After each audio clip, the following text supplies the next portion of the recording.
Okay, let's dive into this. Welcome to today's Explainer. It's Thursday, June 25th, 2026, and wow, the sheer volume of news we've got to unpack today is absolutely massive. I mean, we're looking at sweeping national policy changes, some incredibly intense global geopolitical shifts, massive market movements, and extreme weather alerts that you definitely need to be aware of. We're going to break it all down step by step so you get exactly what you need to know, nice and clearly. Here's our roadmap for today. We've got national news, state updates, global tensions, economy and markets, and finally, those weather alerts. All right, let's kick things off with block number 1, national news and politics.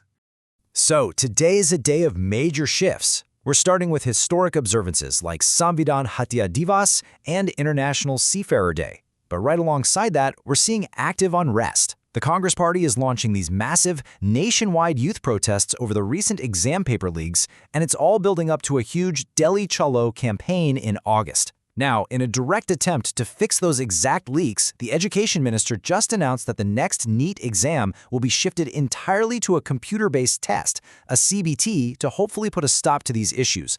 And on a super practical note for anyone hitting the road, the National Highways Authority of India is rolling out a new system to ensure there are puncture and vehicle repair facilities every 40 to 60 kilometers along the highways. That's a huge relief, right? Now let me ask you something. Is your passport actually proof of your citizenship? If you're like most people, you'd probably say, well, yeah, for sure. But recent clarifications from the government have completely flipped that assumption on its head. Now, what's really interesting about this is that the Ministry of External Affairs recently clarified a pretty surprising fact. Your passport is absolutely not proof of Indian citizenship. It's literally just a travel document. And this is exactly like how the Supreme Court previously ruled that Aadhaar and voter IDs are just identity and voting documents, not proof of citizenship. So what is the true criteria? Well, by law, anyone born in India between January 26, 1950 and July 1, 1987 is automatically an Indian citizen by birth. But for anyone born after 1987, the rules actually vary based on your parents' citizenship. It's a really crucial distinction, and honestly, it's caught a lot of people off guard this week. Okay, moving right along to block 2, state updates and crime. Across the states right now, we are seeing a whole wave of new mandates. In Uttar Pradesh, summer vacations are officially ending today. Schools are reopening for 94 lakh children, and they're launching a brand new Drop Everything and Read, or DEAR campaign to help prevent dropouts. Over in Bihar, the education minister is cracking down hard on negligence by making online portal attendance strictly mandatory for all teachers, no exceptions. But honestly, perhaps the most unique policy comes from Maharashtra. The state government there is proposing a rule that requires the exact date of birth of both the bride and the groom to be printed directly on wedding invitation cards. It's a highly practical, really grassroots strategy aimed at identifying and stopping child marriages before they even happen. Pretty clever, right? Now, also in Maharashtra, police in Pune have unraveled this truly bizarre and tragic murder conspiracy. So picture this. In the morning, a young man named Ketan and his fiancée Saya traveled to Lohagad Fort to celebrate her birthday. Just a normal birthday trip. But by the afternoon, Ketan was dead, pushed into a 400-foot deep gorge. It seemed like a terrible accident. But here is exactly how the conspiracy fell apart. CCTV footage captured a man trailing them. And the dead giveaway? The guy was wearing a thick winter hoodie in sweltering 33 degrees Celsius heat. Who does that, right? That one highly suspicious detail led police to identify him as Saya's secret lover. After digging into their records, police uncovered over 2,000 phone calls and 250 hours of talk time between the two lovers earlier this year. It completely exposed a premeditated plot to eliminate the innocent fiancé. Just wild. All right, let's shift gears to block 3, global tensions and international updates. First up, following the recent American strikes, Iran is actively preparing for the funeral of its former supreme leader, Ali Khamenei, which starts on July 4th. And guys, the sheer scale of this event is staggering. We are talking about over 2 crore people. That's 20 million people expected to attend the procession. That is mind-blowing.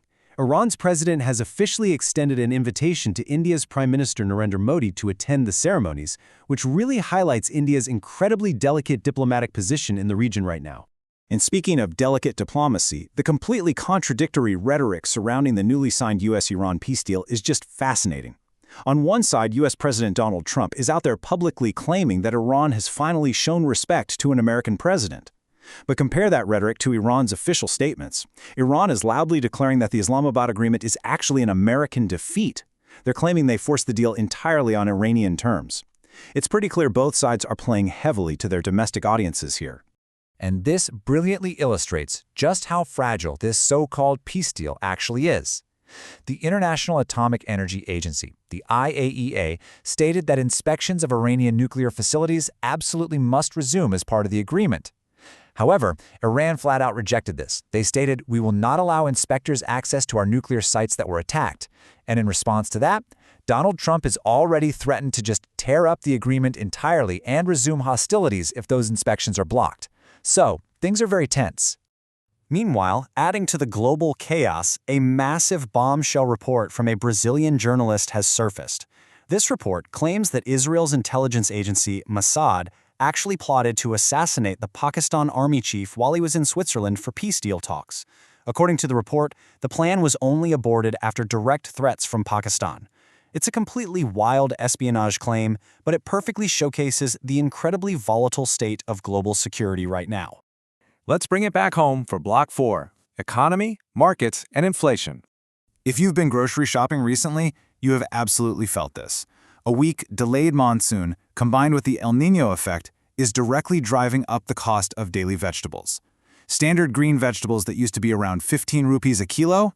Yeah, they've spiked to 60. And tomatoes have blown past 70 rupees in several states, which is completely wrecking household kitchen budgets. It's gotten so bad that the government is now deploying mobile vans in major cities like Delhi NCR to sell subsidized tomatoes, just to provide a little bit of relief to consumers. But here is a really wild contrast. While food prices are soaring, precious metals are actually plummeting. So the crucial point here is the massive 16,000 rupee drop in the price of silver just this month of June. Silver has crashed by over 41,000 rupees in total recently, bringing the current cost down to roughly 222,000 rupees per kilo. Gold has also seen a drop, falling to 142,000 rupees per 10 grams. If you track commodities at all, you know this is a massive and rapid correction. On the corporate side, we're seeing investments on an absolutely unprecedented scale. During their 34th AGM, the Adani Group announced a staggering 1.5 lakh crore rupee investment. And what's it all for? They are aiming to generate 10 gigawatts of nuclear energy by 2035. It's a massive, massive push towards energy independence and AI infrastructure. It really signals a huge shift in India's future power generation strategy. Finally, let's look at Block 5, Weather Alerts and Monsoon Updates. Keep an ear out for your area. That delayed monsoon we talked about? Well, it's now arriving with aggressive force. In Madhya Pradesh, the weather department has issued heavy rain and storm alerts across 33 different districts over the next few days. In Bihar, the situation is tragically severe. Recent storms and lightning have caused 11 deaths in just 12 hours. It's so bad they've actually forced schools in Muzaffarpur to close entirely. Down in Maharashtra, Mumbai is facing intense waterlogging and serious infrastructure damage from heavy downpours.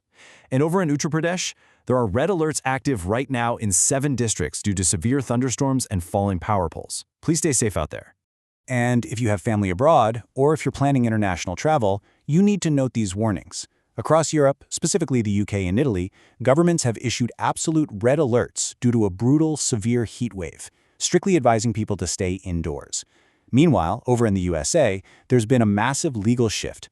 The U.S. Supreme Court has ruled that even if you hold a green card, if you face criminal charges or commit a crime, you will face deportation. It's a very strict new reality for expatriates and travelers. Before we wrap up, let's just connect the dots here.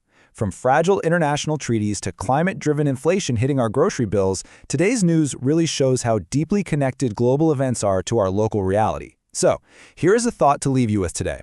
Which of these shifts, geopolitical, economic, or environmental, do you think will impact your daily life the most in the coming year? I'm super curious to hear your takes, so drop your thoughts in the comments below. Thanks so much for joining me on today's Explainer. Stay safe out there, and I'll catch you next time.